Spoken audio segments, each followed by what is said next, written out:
Man, oh man, it is that time of the year. Everybody is gathered around the damn Christmas tree. I know I am. I've been ripping up presents, ripping paper to absolute shreds.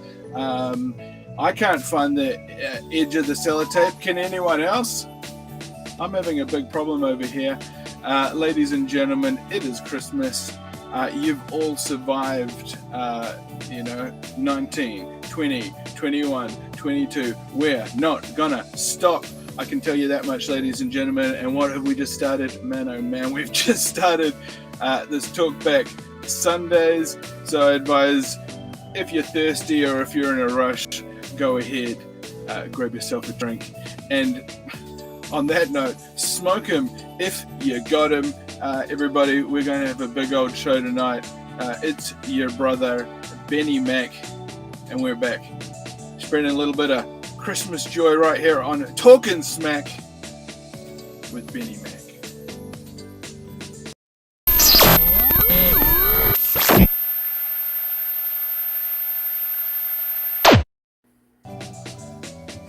I'm ready to talk fishing. Who's ready to talk fishing? Good, man. I'm ready to talk fishing, buddy. How about you, man? I think everybody at home's ready to talk fishing. It's that time of year, you know. What they want to do is they want to get out into nature and at the same time provide kai for the whānau, maybe for the community, show themselves off as a bit of an alpha male in the clan, earn a bit of kudos and love and admiration along the way. And, man, what does fishing mean to you? Actually, it's funny you say that. It is a lot about getting out there with the whānau, I think, and enjoying just that beautiful creation out there, isn't it? Especially here in Auckland. It really is. Around New Zealand, man, we're pretty blessed with what we've got around us. So fishing's a good way to get out and enjoy it. Yeah, it's a real sort of tangible...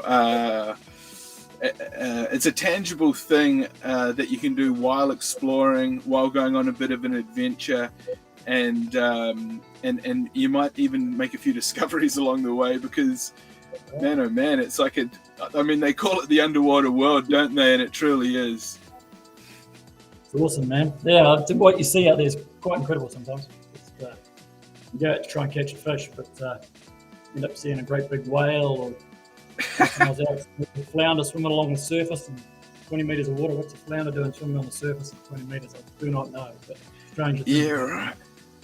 yeah. Maybe catching a little bit of warmth up there in the upper column. And, fishing. When was the last time you went fishing there, brother? Mate, well, I try and do it once a weck. I don't always manage it. I've kind of got a business to run at the same time, but I've got a pretty good excuse to get out and give it a go. So, trying to get out as much as we can. Well, you're sort of a bit of an enabler. I hear that you're sort of enabling these people to get out there and not only live their best life, but catch some of the best fish out there with some of the best product. What's the hype? What's all the hype about? Yeah. Hey, we tried to do something different, a bit of a Kiwi thing, and trying to, I guess you could say, my aim is like to make fishing, New Zealanders and fishing like New Zealanders in the America's Cup, or like New Zealanders in rugby, you know? At the moment, yeah. Most fish shows kind of actually, I say it's a much shame, but most fish shows look to Japan for their products. You know, they think the premium stuff comes out of Japan, and I'm kind of going, we've got to change that. Okay, so how do we change that? A good way of changing that's through innovation. Am I right? It's the one, mate. That's right here. Let's start right here. I've even got the light going for you. Can you see? Oh, you got it on the screen there. Yeah, that's kind of what we're all about. Making stuff that's a bit different. So, you're saying making it? It is made here?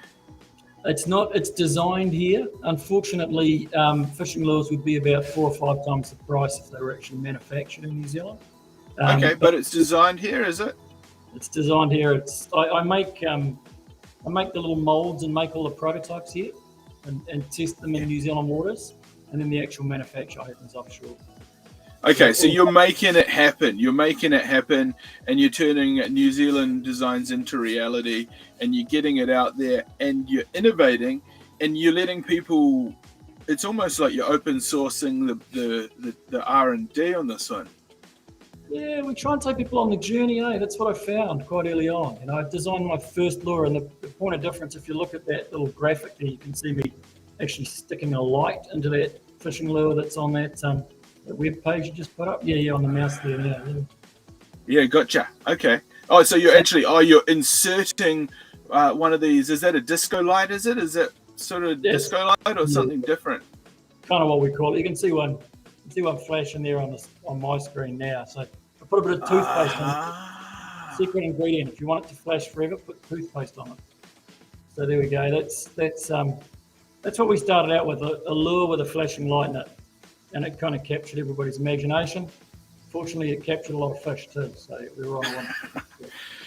Because I mean, people could say you're throwing technology, but this is sort of innovating through nature, because there are some sort of, it's almost, I don't know if it's called electroluminescence, but there are fish that actually produce low voltage, isn't there? Yeah, for sure. Yeah, there are. Yeah. And so so there's all of that going on, but then it's kind of often really deep, Benny, when you're out fishing in the real deep. Yeah. Have you ever taken the kids down to the wharf and you're catching sprats? Yes. And there'll be thousands of sprats down there, and one of your kids will catch one, and you'll know you've caught that one because there's that one fish that's going like this and reflecting the light, and all the others are kind of chilled. And so that's fascinating as well. So one of the things I did really early on was just even before I decided to go into business, just to test if it would work, was we did a trial where we had two identical fishing lures, and one had this light going and one without. And so what we did is we filmed for 2 hours. I actually cut the hooks off because I just wanted to see if the fish were more interested in one lure than the other. 2 hours of filming, 36 strikes on the lure that didn't have a light in it, and 104 on the one with the light. And that was what made me kind of go, this is doing something, this is making a difference. Yeah. Brilliant. Oh, brilliant. And so everyone, I guess, is curious about how they're powered. Are they rechargeable? All those sort of questions. Yeah. So unfortunately not rechargeable, because when you make one of these things, it's got to be able to withstand some serious amounts of pressure. So I've actually, I've got mates up on the far north. We go fishing in a place the locals call the Abyss, which is out off Karikari Peninsula. And we drop one of these lights for 800 meters and leave it down there for half an hour, and it comes up going fine. So, so that's pretty serious pressure at that depth. And the way to it's a sealed unit. Yeah. So it's got a battery in there and a little circuit board, and there's actually a little like a cup. That little plastic thing's got a little kind of a cup shape, and you push all that down into the resin, and then the resin oozes up, and then you put the cap on. So it becomes like one solid unit when you're finished. So there's no air bubbles or anything. You can replace it. When we first went to market, a lot of people, how long is it? What am I going to do when it goes flat? Truth is, it actually catches fish when it's flat anyway. But you can whack it out and glue another one in. Yeah. And they're good for about 70 hours. So, yeah. Oh, good. Yep. And you can turn them on and off. What's the procedure for that? Yeah, is that the case? I put some toothpaste on this one today just to keep it going for you. But normally, as soon as it dries out, I'm just going to try and make it dry out for you. As soon as it dries out, it turns off. So here we go. Yeah. Okay, I see what you're saying. Yeah. So this one I'm going to lick my finger. This will be my personal one because it's got my germs on it now. But there you go. Lick my finger. It's going, and then it dries out, and then it's going. Yeah. See. So it's good for 70 hours when it's wet. And to be honest, most people have lost their lure before it's been in the water for 70 hours. Oh, I know what you're saying, man. Whether it hits a rock or whether a fish gets a bit sort of aggressive on the end of the line or seaweed or whatnot, user error. We've all been there. 70 hours, man. I don't know the last time I went fishing for 70 hours. But It'd be nice. what the water switch? That's genius. Is that the sort of thing that they use on cars when it starts raining? You want the windscreen wipers to go or something, or? Yeah. I mean, other people might be familiar with, in New Zealand, we have what we call like a flounder light, where you're out, maybe when you're a kid, you went out with a tilly lantern or whatever looking for flounder. Nowadays, you've got a light you put under the water, it's got two little probes on it. Yeah. As soon as you get a wet contact across them, that's what's happening. You get a wet contact, and it's just telling that circuit to turn on. So, yeah. Yeah, right. Very interesting. Very interesting indeed. And it sounds like a real winner. Now, you've sort of taken this to the next step. And, I mean, damn.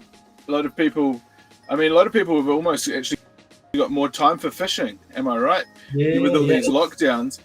And of course, what goes with that, it's important to have a business that can survive, an online business. It's great to have an online marketplace, and you've created a solution to a problem that every fisherman faces, and even fisher people. Yeah. We're not non-gender specific, we're gender fluid. There's nothing more fluid than fishing, am I right? And you've created a subscription system. Yeah. What we put down, there's actually a crew of people that just, fishermen are like magpies, fisher people, fisher women. They want to. It's all right. We've already done the disclaimer. Now we can just talk freely. Yeah. So, because I found, I had this lure, I thought it was good, and I'd go into shops and people would be going, oh, what have you got next for us? And for a while, I actually got a bit ticked with that, to be honest. It was like, I've made something really good. Why do you want something else? But then it was an epiphany. It was like, okay, we're gonna play to this. We're gonna come up with we come up with something new every 3 months, and we put it in that subscription. Yeah, cool. And, so it's really good. And what it does is, actually, I created a second business to do it because Glowbite supplies all the shops. But by having guys that get this little box every 3 months in the post, then they're like my test team, because they've got one. They've already invested their money, like you said before. Now suddenly, where's the enablers giving them an excuse to go fishing again? They've got to go out and try it. And and that means we're getting good buzz around the new products when they come out. Yeah. Well, I mean, these fly fishing guys have been doing it for years, They've got every kind of thing you can even think of imaginable under the sun. Thousands of these little lures. Why shouldn't it be the same for fishermen that are fishing? I guess is this specifically sort of ocean fishing targeted? Yeah, we've kind of, I guess you play to your strengths and you start local and you grow from there. And so we've targeted stuff that works for New Zealand fish species primarily. Although we're starting, we're actually supplying a lot of stuff into France now. We're getting some really good feedback from there. We're supplying a lot of stuff to Australia. So fish are fish, but we have kind of targeted the saltwater market more at this stage. I've had a few guys go and try them down on the canals for trout and big salmon. But so far we haven't got very far, because one of the things would be a lot of those fish, even though they've got huge ass gobs on them, the trout have got a big mouth, right? But they tend to take a really small hook and a small about flies. They tend to go, you've got to match the hatch, and they tend to be eating small things. Yeah. And so we haven't cracked it, I'd say, with the freshwater yet. But I see there's a few guys popping up on the feed there from the States, and I mean, your bass are different over there. They've got a huge ass mouth too. And when I look at some of the stuff that's coming out of the States, maybe our lures would work quite well there. So I guess what we're saying is it's early days, mate. There's lots of places we could go. Quite right. Yeah. Oh, very good, very good. Now, so do you have a workshop or a research lab or some sort of area that you're doing this stuff at? Yeah, well, to be honest, the best thing is to convince my wife that the boat's the lab. It's best for us to be out on the boat. It's the best research. The research vessel. So we've got a few, mate. You know, you get invited out in a lot of boats, to be honest. And Good. yeah. So and then at home, just in my little workshop here, pottering away. And to be honest, my desk is atrocious because I'm surrounded by little knickknacks all the time. Because I guess that's what feeds the brain cells, eh? You're trying to Yeah. you know, and you're playing around all the time. Yeah, it must be quite interesting because I mean I've seen the different colours and the different paint finishes that you're working with, and it's similar to like almost like an auto body shop, or you're making models or something, because you've got to work on form of them, and then obviously the finish. What goes into getting that sort of that mirror sort of sparkle? To be honest, mate, that's an expertise that my manufacturers have got down pat, mate. I'll be really honest with you. In New Zealand, one of the best colours that you can go fishing with is bright orange. You know, we call it like day glow orange. You know. Yeah. So this lure here has got quite a bit of that colour on it. Probably doesn't show up quite so well. Yeah, right. Yeah. And you can achieve that with your $10 can of spray paint from Bunnings or something. So often my prototype lures, you know, where I'm making a mold, I'm pouring a lure out of lead often and testing the action. I'm filming it under the water. I'm filming how the fish interact with it, and often I've just painted it on highway orange, mate. And that's enough for me to see that it's working. And then I get my factory to make it in all those other colours, and we start experimenting and making sure we've got the colours right. We've got what the fish are after. So they're quite heavy. You said you make them out of lead. Are the finished products quite heavy as well? Yeah, depending on what we're dealing with. So we've got like I've just released a line of lures for soft baiting. It's not just about lights. Another thing we started playing with is you can get fish attractant. You can get a paste that normally just gets wiped on a lure, you know. It stinks, you know, but it comes off really fast. Like I find that you cast that lure and it's all gone by the time you've got it back to the boat. So we've been playing around with, you can see you've got it coming up in the middle of that screen. Yeah, so that's an American company that we're just on selling some of this stuff, but it's good stuff. But what we've done is we've made, you know, I used to have a lot of fun. Here's another lure. This is what we call the grumpy fish. So it's kind of, it's got a lead head on it, and then it's got this long curly tail that waves around in the current. So so there's a grumpy fish, and then I say to people, well, can you guess, Benny, can you guess what that hole is underneath? See that hole? I'm just trying to get it right for the camera there for you. Yeah. You can even see a little daylight through the back. What's that about, man? Why are we putting a hole like that in the bottom of our lure? What do you reckon? Is that so that it catches a little bit of water and it adjusts the angle of the lure as it skips or something? That sounds really technical. I should go with something like that, eh? Because I think we're going with yeah, like a little front aileron, you know? Yeah. I put it up on Facebook. I had everybody guessing. What are we doing here? What are we putting this hole in here for? You know that other stuff you got on screen, that ProCure gel. Oh, it's got a little square nozzle on it. So the little nozzle end is square. So it fits perfectly into here. And then you fill up that cavity with your butt juice or your whatever that other one was, your righto. Or whatever. And it takes when on one sardine. of these. Yeah. It takes about or bloody tuna. That's right, mate. It takes about half an hour for it to bleed out slowly behind the lure. So you've got light, of course, scent going out as well. So yeah, of course, it all makes sense now. Yeah, it all makes sense. Yeah, there we go. I cool. can say this, but I won't say that. But now, there was a bit of this talk of a little while ago about pheromones. Is that this sort of thing, or is this something else? Yeah. So that particular company, they reckon that they're using amino acids and bite attractants. To be honest, I don't know.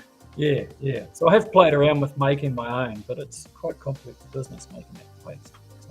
Yeah, very interesting. So as far as the shop goes, I mean, everybody loves shopping and shopping from the so here's the grumpy fish here. We were just talking about that one there. Yep. Now, it's interesting. It almost looks like the head of a fish. Yeah. The big eye is that the flashing light? That's the flashing light. Yeah, the big white unit in there. Yeah. Okay. And so, I mean, I'll just go full screen on that so that people can see the eye and the shape of it. Does the whole white piece flash, or is it just the little green piece, or how does the light actually? It's actually what part of the light lights. Yeah, it's actually. When we come back, I'll show you on this other one as well. I'll put my toothpaste back on it again, and you'll see that inside it's actually got it's got a circuit board in there, and it's got 3 little LEDs, and they're in 3 alternate positions around the light. So yeah, here we go. It's going again now. So one of them's green, one of them's red, and one of them's white. So, cool. Yeah, which I think actually helps because, not only are we, because colour is really important to fish. There'll be days when that pink lure is working really well. There'll be another day when an orange lure is working really well. And by having the light with the 3 colours in it as well, I think you just cover your bases quite nicely with that as well. Yeah, cool. Yeah. It's good. And I mean, if I saw you had some disco lights on there. Yeah. And it's obviously Christmas time. Everyone's feeling a little bit festive. Let me just bring that back up on the screen. You had some clip-on ones, and I thought, sheesh, you just about actually wear these to the Christmas. If you've got your ears pierced, you just about wear them to the thing. Yeah. To be honest, one of the things I've loved about getting into this business has been having my wife Carly is a big part of what we're doing as well, and then having my kids come along. So we do like the boat show every year here in Auckland, and my kids come along and help me on the stand. I do twist their arm a bit at times. That sounds fun. I teach them the whole sales pitch, and then my daughter, she was walking around with a couple of those in her ears, so just looking flash. The boat show was like a dream. I remember going to that as a youngster, and I tell you, I always enjoyed those. I mean, that's probably why I've got the headset thing now. There's nothing better than like a live demonstration. They've got the microphones up. I remember one they sort of had, the guy was sort of pouring Coke all over the carpet and sort of mopping it up. And then there's another guy, and he had sort of like this machine that could sort of cut glass, and it was all this sort of some sort of cool as glass cutter. I mean, I don't know who needs to be cutting glass on their day to day, but it was always quite fun. Yeah, man. Yeah, no, it is cool. And to be honest, 4 days of that, and I can't talk properly for about another 10 days after. So, yeah. That's good. Yeah, totally. I can imagine. And that's where I think like holograms and things like that are really going to be quite helpful in the future. Someone will be interacting with like a hologram AI or something. They'll be able to be enthusiastic all day long. That'd be good. That would be very nice. Yes. Yeah. Yeah. I mean, I think some CEO of a motor company hologrammed into an auto show recently, so it's definitely happening. And they've got some pretty incredible technology that makes it look very, very, you can perceive depth and all that sort of thing with the hologram. Yeah. So, yeah, it's pretty cool. Sounds awesome. Yeah. So have you been involved in any of these fishing shows in any way? I mean, it used to be reality shows. Everyone was on an island doing challenges. Then it was home renovation. Everyone was trying not to fall off ladders and fall in a can of paint. And then it was cooking. So everyone would be running around in circles in the kitchen, trying not to, give themselves burns and things like that. And then for a while there, it seemed like there was everyone left, right, and centre was jumping out of helicopters and trying to catch marlins and swim with sharks and Shark Week and hillbilly hand fishing and this, that, and the other. Have you been involved in any shows or anything like that along the years? Yeah, man, we had a really lucky break right in our first year. We actually we launched on Kickstarter, to be honest, back in 2018, and it was good just to get the word out there. Yeah. So and then we did that first boat show, and as a result of that, Graham Sinclair had us on his Gone Fishing show, and it was probably possibly his last season, I think, that he was doing that. Gotcha. But that was, it's amazing, eh? And I thought TV was kind of dying, but it was amazing how many people, I saw you on TV. That was it was a really good break for us. Yeah, it's great that. Yeah, it's interesting. And sometimes some of those shows you don't realise how many freaking times they rerun them, Yeah, true. That's true. And at late night and on random Sky channels that you never knew about and all this, that, and the other. No, it's good. TV is good. And they generally do a real good job of telling your story and getting your product and idea across and all the rest, It's the one, mate. Yeah, I've tried to get Clark. I want to sponsor Clark Gayford, but we haven't quite managed to tie it up yet. We're working on it. Oh, good. Well, I know that he's been working with this guy called Mike Banner. So have you heard of him? I have. Mike Banner? Yeah. So he that's who he used to work with. I went on a little bit of an excursion with Clark right around the time that Jacinda got elected, actually. And it was right around that time where it was all sort of up in the air, when it was sort of like the recount sort of thing, We demand a recount. And so it was good. It was a good trip. We went out to Waiheke and went around the back there and picked up a chef on Waiheke Island. Nice. And he came aboard and then brought some ingredients with him and some nice wine and stuff like that.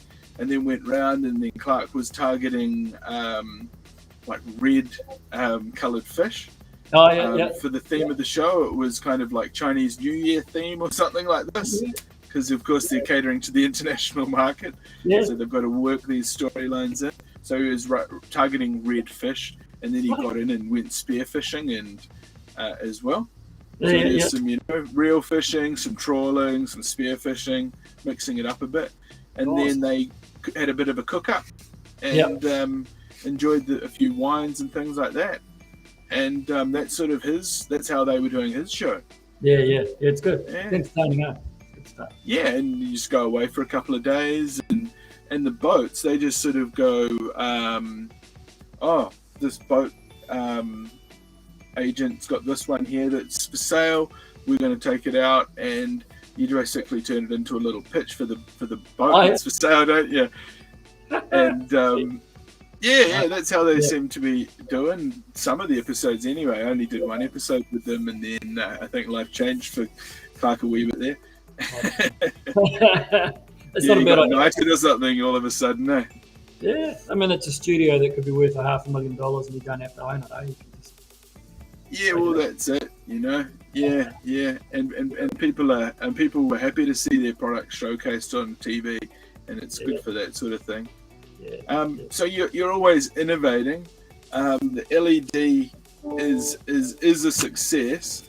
But a good innovator and a man like yourself, I'm sure, never sort of rests on his laurels. You must always be sort of thinking, how do we make it better? What's the new technology? How am I going to future-proof this, or new concepts, or building onto the ideas? You're going to ask me to try and tell you what's coming next. Is that what you're going to do, Benny? Well, I don't know, man. What's happening? Have we got any sort of new product lines that are on the horizon? I mean, this one's a winner. You must surely be looking at diversifying your portfolio, as they say. Absolutely, yeah. I mean, that's one of the beauties of fishing. It's been around a long time. People have been doing fishing for a while. So there's been a whole lot of different ways that we fish happen over time, and so it's kind of, there's a lot of other stuff we could do, and to be honest, my head's kind of, I got 5 or 6 things I want to work on, and which is good to successfully have a product ready to market and have it for that subscription box. we're planning 6 months to a year out. We're developing stuff, and you need to be developing of course. to make sure you've got something that's going to be a winner. So yeah. Yeah, So we're right. currently on what's going to be in spring and summer of next year. And, Yeah, of course. So the subscription service is always demanding that you're creating. Like, so how many have you made so far? Oh, I was just saying, I think we've probably got about eight different products. I think there's been one or two that perhaps have worked out a bit too expensive, or you're not always going to. They might catch fish, but they don't necessarily catch the fishermen. You've got to do both. And so there's been one or two that have kind of gone by the wayside on the way. But yeah, so at the moment we've got lures for kingfish there, lures for snapper, lures for soft baiting, which could be freshwater or saltwater. Those little disco clips you're looking at, the little clip-on lights, we've got people using them when they're bait fishing, when they're surf casting or putting out their kontiki, you know. So there's a lot of different things that we're working on. Yeah. And these lightning rods? Yeah, that's typically what people would regard as a kingfish lure in New Zealand. It's called a mechanical jig. Have you ever seen people on the boat and they drop something down and then they just go like this flat out, you know, they're pulling their hand up and wheeling it. It's jigging. Yeah, and right. Making your lure go straight up through the water column and kind of flutter as it does it. To me, it's the most thing. You know, how could that ever fool a fish? Like kingfish are really inquisitive, and they're almost like the puppy dogs at the sea. You know, they'll see something and they've got to have it, especially if it's shiny. And so you're trying to. So how big's that hook? How big? Yeah. How big the hook? About yay far across. So on the big ones, you could probably just about fit a golf ball across. Yeah, so it's a decent hook. Yeah. So that's a big lure. Yeah. So they're 300 and 400 grams and about 300, nearly 400 millimeters long. So. Oh wow. Okay, so that's huge. Yeah. And oh crikey. So the all right. So I'm just going to click back to products here. Yeah. Okay, so we've talked about the disco clips, we've talked about the lightning rods. These dragster lures, they kind of look like a goldfish. That orange one does, doesn't it? The orange one does, yeah. Yeah. What's the story of these fellas? I'm sure there's not a flounder anywhere in the sea that's that colour, but yeah, they are an imitation flounder. A lot of places you'll catch fish and they'll be chock full of flounder. You know, you'll open up their stomach when you're taking them home and they're chock full of flounder. So flounder's obviously a key food for quite a few fish. Yes. In fact, I don't know if you've heard of it, Benny, but you can fish right up in the estuaries with those lures, right up on the back of the harbours and that. And sometimes there's a place down in the Tauranga harbour that's famous for this, and a lot of the other harbours are the same, where you'll get a stingray cruising along. Yeah. Up in the shallows, and if you look carefully, there'll be a kingfish following it, or even two or three of them riding along just almost on top of it.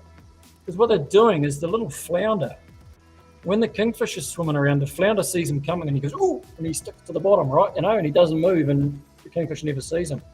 But when a big, scary stingray comes along, the flounder freaks out and he shoots away. And that's what the kingfish is waiting for.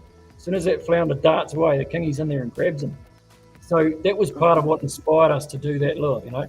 So now you've got something that you can be standing there in the harbour, you can watch these kingies come, these stingrays coming past, and you can actually cast your little flounder, and as the stingray goes past, make like it's been disturbed, and wind it back towards you, and the kingy comes in and grabs it. So, and there's nothing more fun than catching a big, powerful kingfish in less than a metre of water. They just go flat out. So no doubt. Yeah. And so now again, what sort of size are these? Are we talking like when I think of a flounder, I'm thinking like a plate. Yeah, plate fish. These are the babies. So they're about 120 millimeters long, including those tassely sort of tails. So I mean, you could cut the tails off if you really wanted it to look like a flounder. So it would sort of sit in the palm of your hand, sort of thing. Yeah. Okay. And sort of, I mean, I see that it's got these little perforations down the side of it. Yeah. what is the hooking technique for these? Are you sort of going in through the top of the head and out the belly, or is it more sophisticated than that? Yeah, I should have bought it. Actually, don't think I've bought one with me, but yeah, I'm going to draw it on a piece of paper for you. There we go. Yeah. There we go. So a bit more ingenuity for you. Because actually, when I made that lure, it inspired a whole new kind of soft bait jig head for me, which we've just taken to market. It's the thing that we've just released. How well can you see my picture there, Benny? Okay, let me just bring you up on full screen. I'll just click across to your tab here. Yeah, there we go. Sorry, I was just getting a little bit inquisitive there. Can you see? Okay. Yeah, so this is what we call a worm hook, and I'm getting all RCB because I forget which is left and right on the camera. But there we go. So this is your this is where your eye of your hook is here, but it's sitting. Yeah. So you can't see the eye of the hook, and then obviously there's your hook. That's where you tie off to. So what you actually do with those flounder, and we've designed these things now that they can be used with lots of other kinds of lures as well, is if we were looking at it sideways, I'm just going to draw it on here for you. Yeah. Now I'm just going to have to hash it so you can see what it looks like. There we go. Can you see that now? It'll be up on full screen. Absolutely. I'm just going to go full screen you again. Yep, there's the nose of your flounder, but of course it's sitting flat, so you're looking at it side on. Yeah, right. And there's the tail. See, I just can't cope with this thing. It's all backwards. Oh, yeah. There's the tail sticking out this way. So you put the little bend in the hook up through his nose, and then you put the other part of the hook out through his back. And actually, it's thanks to the Americans again for this. They call it a worm hook, and they actually, what they do is they push this lure right up hard. I'm trying to work out which way is left and right again. Right up hard against the hook, so the hook is sitting flat on the back of the lure. Oh, and yeah. Because it's a lot less likely to catch up on the weed. You know, if you're casting up into weed, and that. So it's called a weedless setup. And we haven't really used it in New Zealand much. So this is a new thing. Kind of, it's been a little bit around, but never with a big lead weight on the bottom. So this is what we've just developed and just released. In fact, we call them the bleeder jig heads because we've put a little hole through this lead weight so that you can put that fish attractant paste in there again.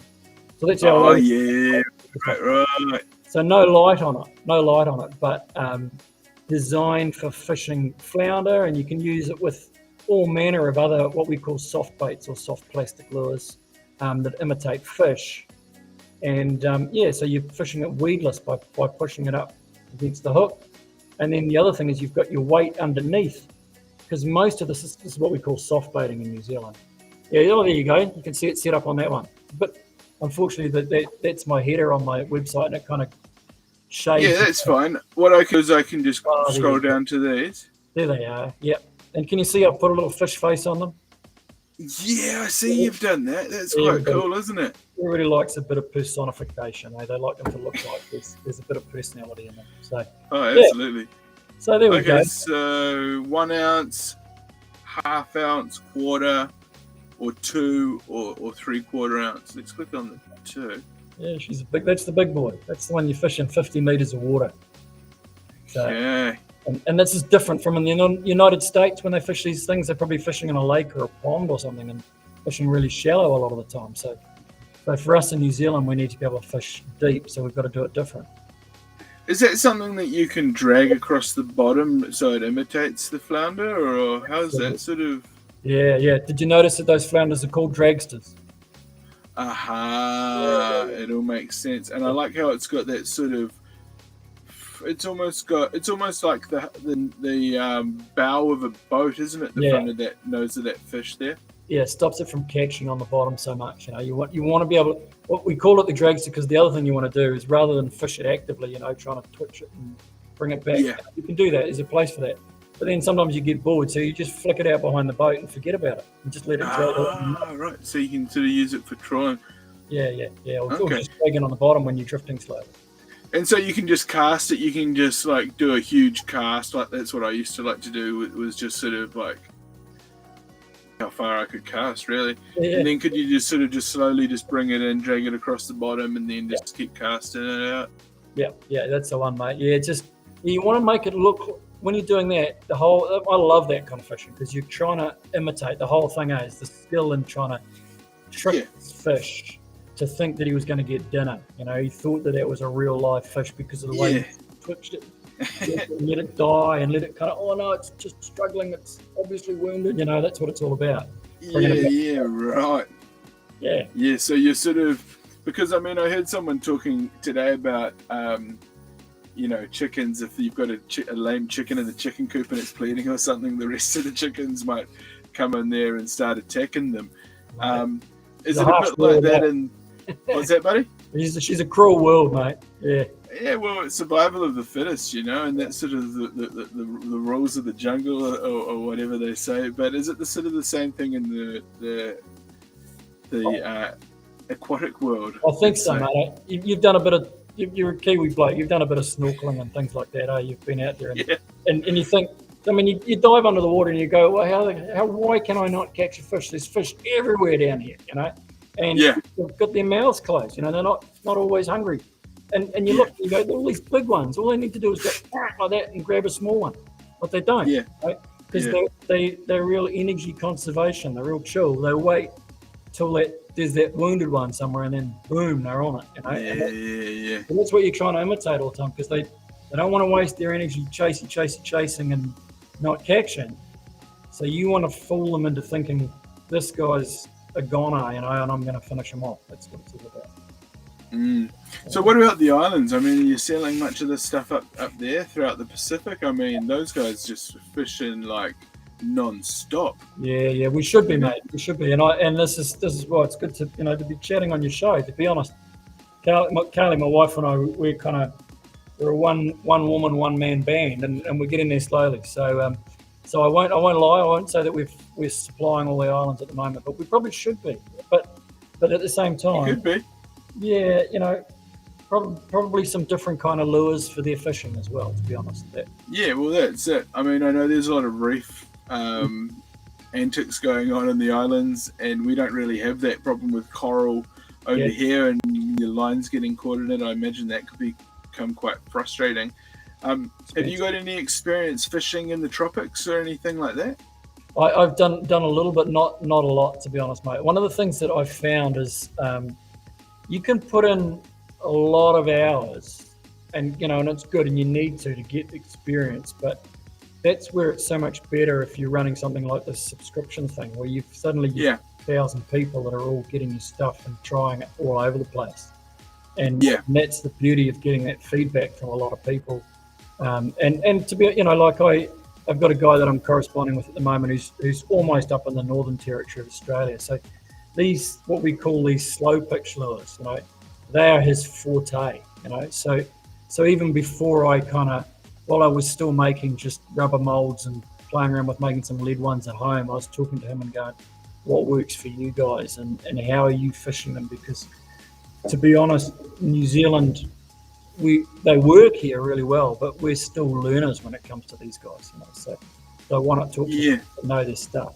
That's been a bit of the approach as well, So, So I've heard you talk about your lead weights, and again, when I was a kid, I'd occasionally pull out the old camping stove and melt up some lead and drop it in water and this, that, and the other. What sort of molds are you starting with, and how you sort of? That sounds exactly like what you just said, bro. Just dropping it. So actually, I should say, when you go to because we've got a YouTube channel called Glowbite Fishing, and when we release a new lure and we send it out to all those subscribers, we always send a video with, here's what we've developed, here's why we developed it, here's how to fish it, and a whole bunch of tips and stuff and a bit of fishing action. So we do that. So that channel's kind of growing all the time as well. And if you go on there, you'll see me doing exactly what you said. Camping stove, backyard, some attempt at trying to stand downwind so I'm not breathing too much lead fumes, all of that. And my mold is, I use a product from the States called Alumilite. And okay. It's like putty. It's just kind of two rubber putty compounds, and you get equal portions and mix them together, and you just kind of keep molding it till I think white plus yellow becomes a kind of a pale yellow. So you've got a consistent colour. Yeah, And then right. it goes off after about 20 minutes. And it's a beautiful moulding compound, and it'll withstand that kind of 300 plus degrees of molten lead. So you don't it's not just a one-off. I can make a mold and then I can just keep, I'll crank out 10 or 15 or 20 lures and give them out to guys that are testing stuff for me and go, try this, and they'll experiment with it, Superb. which is, it's good, and like sometimes, like some of my lures I'm making originally with modeling clay, and like this one here I actually made. I used to make a few surfboards back in the day, so believe it or not, some of the things I learned in how to shape a surfboard went into shaping this little puppy, but on a miniature scale, trying to get the lines of symmetry right and everything, and made it in balsa wood, and then took a mold. Yeah, and then I found it was too thick. So the beauty of that was I was then able to get my balsa wood blank and shave a bit more off and tweak around and take another mold and then take another mold till we got it right. So that's part of what we're doing. So. Oh, it's funny you say that because you mentioned that you shaped surfboards. Because I actually was thinking that they're like miniature surfboards, aren't they? Yeah. Yes. And the other thing though is a sheet, and I'll just let you in on this. So once we've got a prototype that we really like, then I cast one of these things and I send it off to another outfit. There's some good people around the city, around Auckland here, and they'll do a 3D scan of it for me. Oh, perfect. And then with that 3D scan, they can basically rotate it on the axis of symmetry and make sure that I've got it symmetrical. So they'll generate graphic for me, which shows where my high spots are and where my low spots are, and they'll correct it. They'll kind of use an auto corrector on it. Yeah. Computer aided design to get it perfectly symmetrical. So that's been quite a nice little plus. And then so when you get this produced offshore, are you sending them the 3D CAD design rather than the 3D printed physical object? Yeah. I tried with the 3D object, but mate, some of these places where you want to send this stuff, the couriers are not that good, and so it's been a lot better to send a graphics file. And that's we've got to. So. Yeah, I mean that's sort of where the future's going, and it's interesting. Have you considered just sort of starting in the computer? I mean, you're working in the workshop with the hands on stuff. I mean, at some stage, that's the sort of logical next step, isn't it? Yeah, to be honest, my skills in that area are not huge, but that lure that you were commenting on, that really long one that we called the lightning rod, that's exactly what I did with that one. I kind of went. Yeah, right. In that case, I just went. I know the kind of angles I'm looking for. I know where I need to have volume in the lead to get the strength that I need, and so I just started playing with. And then sometimes it's actually quite basic programs. I mean, I've been known to mock something up and publish it, and just go, that's kind of the shape, and send that off and get the guys to work on it from there. But cool. That way, I've got to get the prototypes back from them to make sure we've got it right, and then keep tweaking it. So it's actually better to do what I was telling you and physically make a balsa wood rot mold, take a lead sample off that, check the action, and then go to getting it scanned and working it up that way. I found it's better than my it's good. Yeah, well, that makes a lot of sense. You've already done your R&D. You've worked through the processes. You've figured out what workflow works for you. I mean, there's no point in reinventing the wheel. Everyone's sort of saying, "Oh, we've always got to keep trying to keep up to date or something like that." I mean, it sounds like you're already doing it. So I mean, Yeah. I mean, I think that for me has got to be a big part of growing the business is playing to the skills of other people, not just me. So with those ones that you had on the screen before, the little what we call the bleeder jig heads, they had the hook with the lead weight on it. So again, a guy in Auckland who's just really good on that computer design stuff. I made the original molds and made the prototype for one, which was about the 3/4 ounce, I think it was.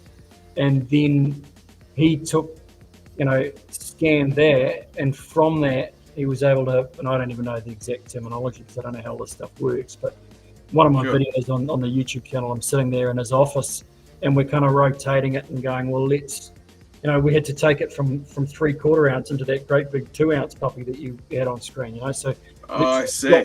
Drop the belly of it, let's stretch it, and there'll be people out there that know how all that kind of stuff works, but to me it's pretty mind-blowing technology, and it's putting contour lines on it and everything, and we can see, we just need to raise it a bit, and well, fun. I can imagine that sort of getting it the right shape so that it weighs the right amount is a bit of a juggling act in of itself. Can you sort of run that through the simulation, like volume and weight?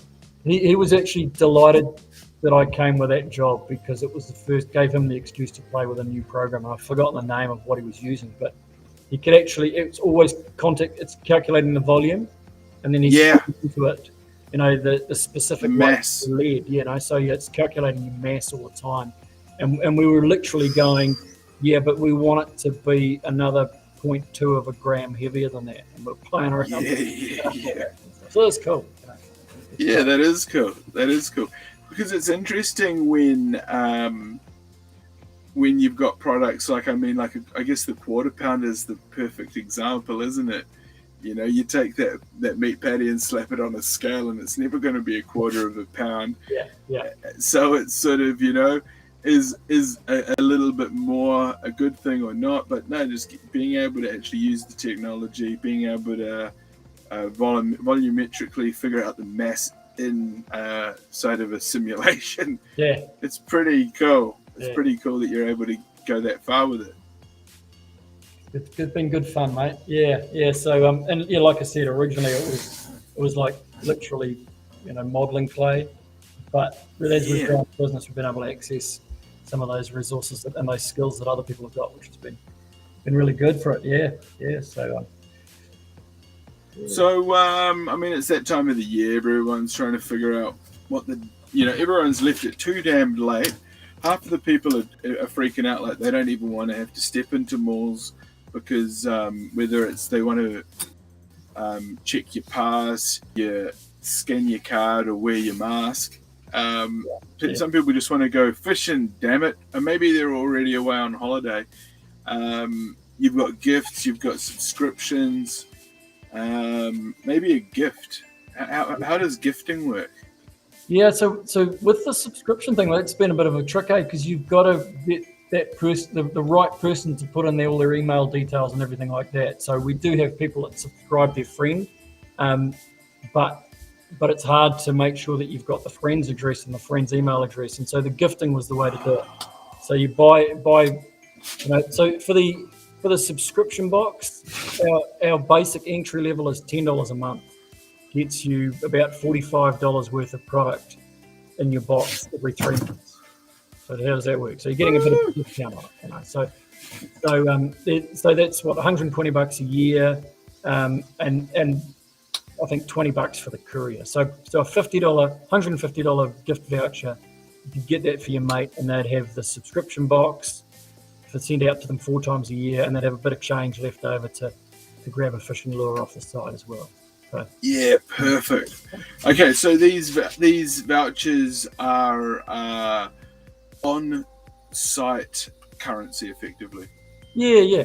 So it's a voucher to purchase anything up to that value on the Fishing Innovators website, and you can top it with a bit of extra coin if you're needing another $1 to get what you want, or you can store it. How much you can store it for next time. So a little bit of a top up. Yeah. Okay, cool. All right. Well, it looks like looks like you've got all the sins there, and if you want to go onto that website, it's fishinginnovators.co.nz, and I tell you, there's a fish photos gallery on there. I'm going to quickly skim through it and have a look at these things. So most of those Huge. shots, most of those have been sent in by the guys, the test team. All the subscribers have kind of flicking in photos of fish that they've caught. That one there, 27.5 pounds. And I know that guy, and he caught that on a spot where I fished that spot so many times.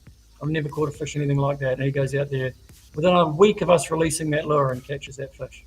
What part of the country is that in? You don't have to get specific. It's definitely in the Hodaki Gulf, mate. Yeah, not too far from where I live. So anybody who knows me would know just how green I am over that fish. But it was nice. Always good to get a photo with the lure in its mouth. Much appreciated. What's this thing, a John Dory or something? John Dory, yeah. Good eating fish, I hear. Good Beautiful tasty. fish. And we seem to catch a lot of them on those grumpy fish especially. It's a real slow-moving lure. And I don't know if you see Johnny under the water. He's a real cruiser, eh? Almost looks like a dead thing, like a skeleton, the way they move through the water. But then their mouth extends and they grab it. Yeah. What are we looking at here? Kingfish. Kingies like Beautiful. Yeah. Good fun. So they always give you a good fight, those guys. Big steaks off them, eh? Yeah. There's another 20-pounder within about a week of releasing that lure. That was out off Coromandel. Well, check it out, guys. We could probably be here for yonks looking at these few photos here. Beautiful fish, and it looks like a lot of happy, healthy people out there getting some of that quality kai. And also, I mean, fishing, you get a bit of a workout as well, don't you, sometimes? That's right, mate. Yeah. Even standing in the boat some days, eh? Come on. Absolutely. Right. Yeah. Okay, well, buddy, hey, it's been an absolute pleasure. Thanks for joining us on the show, Wes. Cheers, Benny. It's been good to chat, mate. And hopefully we'll see you out there. Give us a yell if you're wanting to get out on the water, mate. We'll have to go out and do it. Yeah, cool. Well, my brother's a very, very keen fisherman. He absolutely loves it. So I might have to have a yarn with you and see if we can get something figured out. Sounds good, mate. Yeah, hey, have cool. a good Christmas. Okay, buddy. You can hang around backstage if you like, and we're going to finish up the show in the next couple of minutes. Cheers, man. Sounds good. I'll do it. Beautiful. Oh, man. What a guest. A real, what I like to call, alpha male. We're going to bring in our producer, co-host, intern, camp mother, little sister, Selenya Spain. How's your mic working? You having joy at your end?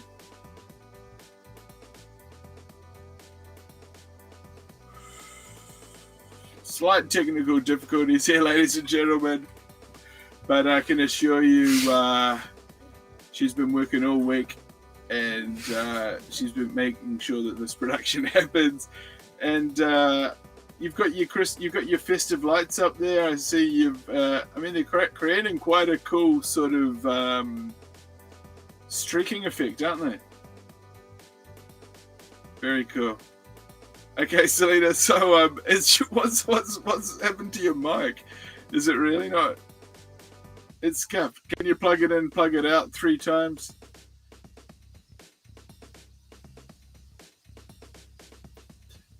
All right, no problem whatsoever. Hey, Selena Spain, thanks for lining everything up.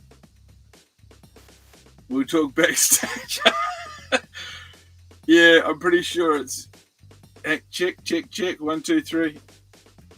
I can hear the background music. We'll talk after the show. Man, oh man, what a show it's been. Talking Smack with Benny Mack Sunday night. Extravaganza. Thanks to everybody in the chat. Jonathan Kompala, Michael Bastas, old mate Kiwi Bear, and everyone else. OG, Majestic Lion. He wanted to come through. But we're going to wrap the show up. Everybody, it is 10 p.m. Boom! We're going to go fishing one day, and it's going to be a hoot. And we might even live stream it too. Do a live product review. Wouldn't that be quite extraordinary? And again, thanks to everybody for joining in. It's your brother, Benny Mack, for another episode of Talking Smack with Benny Mack. And we've been live on the Thane and Sophia Network. This has been another episode of Talking Smack.